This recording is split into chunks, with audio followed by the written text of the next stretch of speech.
আজিৰ সময়ত ভক্ষকত পৰিণত হৈছে ৰাজ্যিক যি আচলতে বিজেপিৰ যি সভাপতি বৰ্তমানৰ সভাপতি দিলীপ শইকীয়া গৰুচুৰত আৰু লিপ্ত হ'ব বুলি আমি জানিব পাৰিছোঁ। তেওঁ ক্ৰয় কৰা বুলি বাৰম্বাৰে আচলতে জয়ন্ত মল্লৰ পৰা দিগন্ত কলিতাৰ পৰা দিলীপ শইকীয়া সিদ্ধাৰ্থ বৰদলৈ আটাইবোৰে আচলতে ক্ৰয় কৰা বুলি যি কথা উল্লেখ কৰি আছে।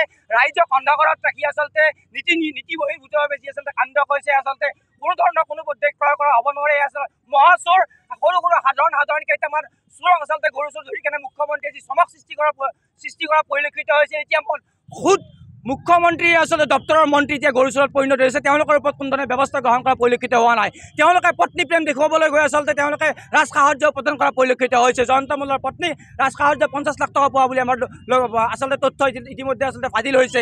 সিদ্ধাৰ্থ ভট্টাচাৰ্যৰ পত্নী আচলতে 50 লাখ টকা পোৱা বুলি তথ্য ইতিমধ্যে ফাদিল হৈছে।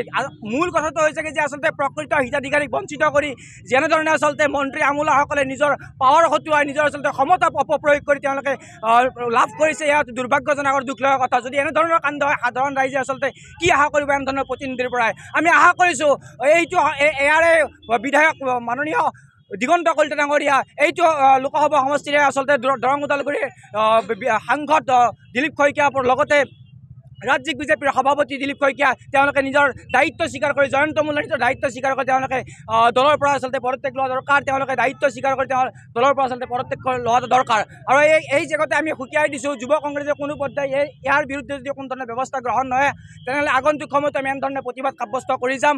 কোনো পৰ্যায়ে মুখ্যমন্ত্ৰী যেনেধৰণে তুলুঙা মন্তব্য দি আচলতে তেওঁলোকক ৰক্ষণাবেক্ষণ দিয়া পৰিলক্ষিত হৈছে। আমি মুখ্যমন্ত্ৰীক জনাব বিচাৰিম যে আত্মীয়তা ত্যাগ কৰি ৰাজধৰ্ম পালন কৰক। আপোনাৰ আত্মীয়তাৰ বাবে সাধাৰণ জনতা মাধমাৰ খাব নোৱাৰে, প্ৰকৃত হিতাধিকাৰীয়ে মাধমাৰ খাব নোৱাৰে। এই কথা আপুনি স্পষ্ট কৰিছোঁ।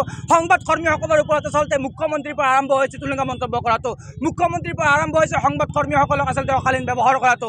এতিয়া আৰম্ভ কৰিছে তেওঁৰ চেলা চামুণ্ডাসমূহে জয়ন্ত মল্লৰ সাংবাদিকৰ ওপৰত অপব্যৱহাৰ কৰিছে।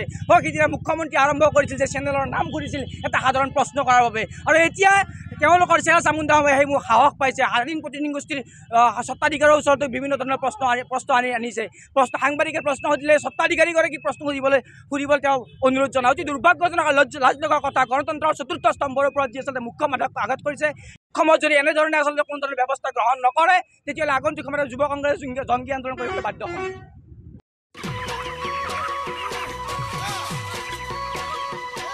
অতি কম দিনতেই একোটা এনেকুৱা হৈ যায়। মই যে বিয়মৰ দানা খুৱাওঁ, আপোনালোকেও বিয়মৰ দানা খুৱাওক আৰু কম দিনতেই অধিক মুনাফা লাভ কৰক।